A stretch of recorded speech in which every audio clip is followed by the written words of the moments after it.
Hello friends, ഇന്ന് നമ്മൾ ഈ ഒരു ടോപ്പ് സെക്ഷൻ ഉദ്ദേശിക്കുന്നത് നമ്മൾ BHIM, Revit MEP, Navy's works, അപ്പോൾ അങ്ങനെയുള്ള ഒരു ജോബ് സെക്ടർ ഉണ്ട്. നിങ്ങൾക്ക് പലർക്കും അറിയാമായിരിക്കും, നമ്മളിപ്പോൾ പണ്ടത്തെ പോലെയല്ല ഡ്രാഫ്റ്റിംഗ് എന്ന് പറഞ്ഞാൽ 2D ഡ്രാഫ്റ്റിംഗ് അല്ല, 3D മോഡലിംഗ് ആണ് ഇപ്പോൾ നമുക്ക് വലിയ ഇതുപോലത്തെ ഹൈറൈസ് ബിൽഡിംഗ്, മെഗാ സ്കെയിൽ പ്രോജക്റ്റുകൾക്കൊക്കെ യൂസ് ചെയ്യുന്നത്. ബിം ബിൽഡിംഗ് ഇൻഫർമേഷൻ മോഡലിംഗ് ഇതൊരു കോൺസെപ്റ്റ് ആണ്. പലരും തെറ്റായ ധാരണ എന്ന് വെച്ചാൽ അതൊരു സോഫ്റ്റ്വെയർ മാത്രമാണ്. കപ്പിൾ ഓഫ് സോഫ്റ്റ്വെയർസ് യൂസ് ചെയ്തുകൊണ്ട് നമ്മളൊരു ബിൽഡിങ്ങിന്റെ എൻഡ് ടു എൻഡ് നമ്മൾ അതിനെ ഡിസൈൻ ചെയ്ത് പ്ലാൻ ചെയ്യുന്ന ഒരു കോൺസെപ്റ്റ് ആണ് ബിം എന്ന് പറയുന്നത്. അതിനകത്ത് തന്നെ നമുക്ക് ആർക്കിടെക്ചർ ഉണ്ട്, സ്ട്രക്ചറൽ എഞ്ചിനീയേഴ്സ് ഉണ്ട്, MEP എഞ്ചിനീയേഴ്സ് ഉണ്ട്. കൺസ്ട്രക്ഷൻ ചെയ്യുന്നതിന് മുമ്പ് ഞാൻ അതിനെ പ്രീ പ്ലാൻ ചെയ്ത് അതിന് എൻഡ് ടു എൻഡ് ഞാൻ അതിനെ പ്ലാൻ ചെയ്യുന്ന ഒരു കോൺസെപ്റ്റ് ആണ് ബിം എന്ന് പറയുന്നത്. അതിനെ തന്നെ LOD, ലെവൽ ഓഫ് ഡെവലപ്മെന്റ് എന്ന് പറയുന്നത്. അതായത് LOD 100 ഉണ്ട്, 200 ഉണ്ട്, 300 ഉണ്ട്, 350 ഉണ്ട്, 400 and 500. LOD 100 എന്ന് വെച്ചാൽ ഒരു കോൺസെപ്റ്റൽ ഡിസൈൻ.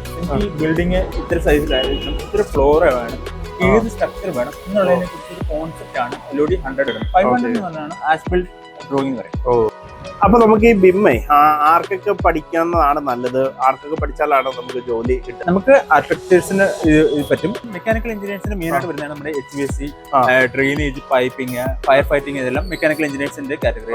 പിന്നെ ഇലക്ട്രിക്കൽ എഞ്ചിനീയേഴ്സിനാണ് ഇലക്ട്രിക്കലിന്റെ ഡ്രോയിങ്. കൺസ്ട്രക്ഷനിൽ ഇവരെല്ലാം കൂടെ നമ്മൾ ഉൾക്കൊള്ളിച്ചുകൊണ്ട് ചെയ്യുന്ന ഒരു പ്രോസസ്സാണ് ബിം എന്ന് പറയുന്നത്.